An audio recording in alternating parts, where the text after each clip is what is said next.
Mihajlo je ispalio hitac upozorenja u plafon, a luster slomljen na sitne komade pao je na pod. Uperio je pištolj u lisu i rekao: "Mislim da me ne treba odbiti, u suprotnom bit ćete u nevolji." Nikada nisam bio u goroj situaciji. Shvatio sam da nemam drugog izbora. Nije bilo smisla ići u policiju. Nisam imao dokaza. Šta sam morao da uradim? Da li treba da varam svoje pretplatnike da spasim porodicu?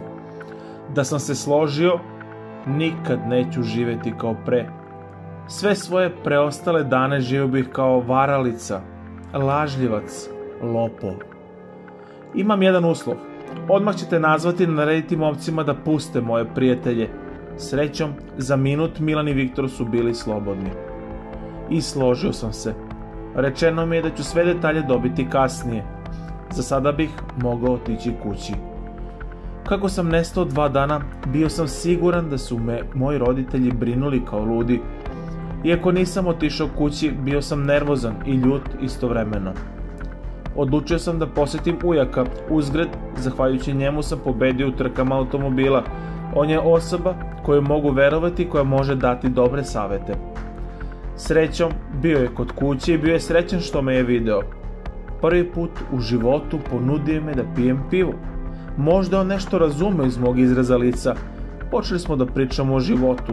Zatim je pitao zašto sam zaista došao. Nisam hteo da lažem i kažem da mi je samo nedostojao. Zato sam mu sve ispričao, ne skrivajući iskrene emocije i misli. Moj stric je bio zbunjen. Iako mu nisam bio stranac u ovakvim poslovima, kada je bio mlađi, neki gangsteri su želeli da se uhvate u ruke njegovog posla. Morao ih je podmititi da bi se oslobodio svojih najnovijih napada. Kasnije su uhvaćeni i uhapšeni. Danas je sve drugačije. Gangsteri moraju da stvore nove poslove kako bi zaradili novac. Nažalost, mogu bi da postanem njihova nova meta i dobra opcija za njihov profit. Uvijek me je savjetovao da ne idem u policiju, jer su ti prevaranti mogli da imaju kontakt u svim odeljenjima u gradu, pa bih mogao da nađem još više problema.